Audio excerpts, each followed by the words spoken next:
دابا غنشوفوا الارباح ديال الهكتار في النعناع. السلام عليكم ورحمه الله اخواني الكرام. اليوم غنتكلموا على ارباح ديال الزراعه ديال النعناع والطرق ديال الزراعه ديال النعناع ان شاء الله باذن الله. بقاو معنا حتى الاخير. الاخوان اللي كيستافد معنا من الصفحه ديال تقني فلاحي، يدير متابعه ويدير اعجاب باش يوصلكم ديما الجديد ان شاء الله باذن الله. بسم الله نبداو. بالنسبه لهاد النبته ديال النعناع كتستغرق البذور من 7 حتى 14 يوم باش تنبت بعد ظهور الاوراق الحقيقيه اللي كتخرج، ولكن تحتاج وقت اطول باش غتكون جاهزه للحصاد. تقدر توصل حتى لشهرين 60 يوم، توصل حتى ل 15 سنتيم باش يمكن لك هذيك الساعه تكون جاهزه للحصاد.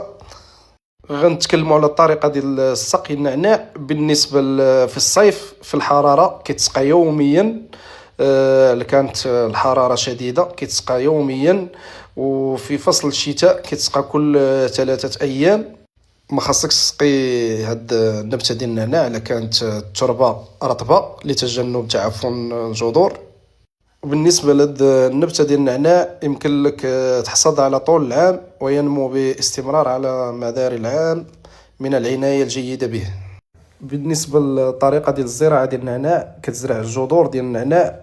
ان شاء الله غندير واحد الفيديو باش نوضحوا هاد القضيه ديال كيفيه الزراعه ديال النعناع ان شاء الله باذن الله. بقاو معنا دابا غنشوفوا الارباح ديال الهكتار في النعناع ان شاء الله باذن الله. كل حسكه شحال كتخرج. بالنسبه للهكتار نقدروا نحصدوا فيه حتى ل 36000 ربطه، يعني 36000 ربطه، كل ربطه 30 ريال. نديرو حنا غير درهم. راه تبارك الله اللهم بارك، راه فيه ارباح، يعني راه على طول العام. وانت الا كانت العنايه جيده على طول العام وانت تحصد هاد النعناع هذا. وكل الا كانت العنايه جيده لهاد النعناع هذا ان شاء الله راه غتشوفوا معنا الطريقه ديال الزراعه ديال النعناع، راه فيه ارباح اللهم بارك. والسلام عليكم ورحمه الله تعالى وبركاته.